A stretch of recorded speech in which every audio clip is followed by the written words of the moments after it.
কলডিল খাই নিশ্চয় আপুনিও ভাল পায়। কলডিল স্বাস্থ্যৰ বাবে কিমান উপকাৰী জানেনে? কলডিল কি কি গুণেৰে সমৃদ্ধ জানো আহক। কল সকলোৰে প্ৰিয়। বহুতে দৈনিক খাদ্য তালিকাত কল ৰাখে। বহুতে আকৌ কল খায় যদিও কলফুল খাবলৈ টান পায়। কিন্তু জানি আচৰিত হ'ব যে কলতকৈ কলফুল স্বাস্থ্যৰ বাবে বেছি উপকাৰী। গ্ৰামাঞ্চলত কলফুলৰ পাচলিৰ প্ৰচলন আটাইতকৈ বেছি। কলফুলত প্ৰচুৰ পৰিমাণে carbohydrate, protein, fibre, fat, calcium, phosphorus, iron, copper, magnesium আৰু ভিটামিন ই থাকে। সেয়েহে কলফুলে প্ৰাকৃতিক ঔষধৰ দৰে কাম কৰে। কলত যিবোৰ পুষ্টিকৰ উপাদান থাকে সেই সকলোবোৰে কলফুলতো থাকে।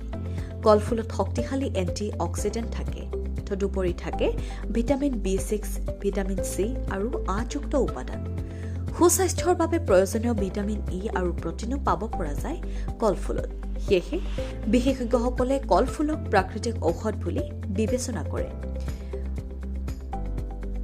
তাৰ ভিতৰত কলফুলৰ উপকাৰিতা হ'ল ইনফেকশ্যন প্ৰতিৰোধ কৰে। কলফুলত থকা উপাদানে জীৱাণুৰ সৈতে যুঁজ দিয়াৰ শক্তি বঢ়ায়।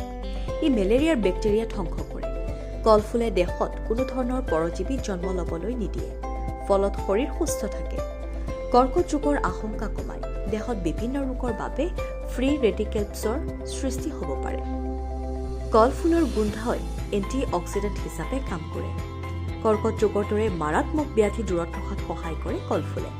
বয়সলৈ ছালত দেখা দিয়া বলিৰেখা আঁতৰোৱাটো সহায় কৰে কলফুলে। মহিলাৰ বিভিন্ন ধৰণৰ সমস্যা আঁতৰায়। কলফুলে ঋতুস্ৰাৱৰ সময়ত হোৱা বিষ কমায়। ৰক্তহীনতা আঁতৰ কৰাটো সহায় কৰে। আৰু যিসকলৰ ৰক্তহীনতাৰ সমস্যা আছে তেওঁলোকে দৈনিক কলফুলৰ পাচলি খাব পাৰে। কলফুলে মাতৃদুগ্ধ বঢ়ায়, মধুমেহ নিয়ন্ত্ৰণ কৰে। মধুমেহ আৰু মহিলাসকলৰ এনিমিয়া প্ৰতিৰোধ কৰাত কলফুলৰ উপকাৰিতা অপৰিসীম। তেজত শৰ্কৰা কমোৱাৰ ক্ষেত্ৰতো কলফুলে কাম কৰে। উদ্বেগ আঁতৰায়। এণ্টি ডিপ্ৰেছনৰ সমস্যা হ'লে অইন দৰৱ নাখাই কলফুল খাব পাৰে। পেটৰ সমস্যা দূৰ কৰে। কোষ্ঠকাঠিন্য, পেট ফুলা ভাৱ নিয়ন্ত্ৰণত ৰাখে কলফুলে। হৃদৰোগৰ আশংকা কমায়। কলফুলত থকা এণ্টি অক্সিডেণ্টে উন্মুক্ত ৰেডিকেলছৰ বিৰুদ্ধে কাম কৰে। ইয়াত থকা ফেনালিক এচিড আৰু অন্যান্য বায়'এক্টিভ উপাদানসমূহে তেজত শৰ্কৰাৰ মাত্ৰা নিয়ন্ত্ৰণ কৰে। ফলত হৃদৰোগৰ আশংকা কমায়। News desk report, NDTV।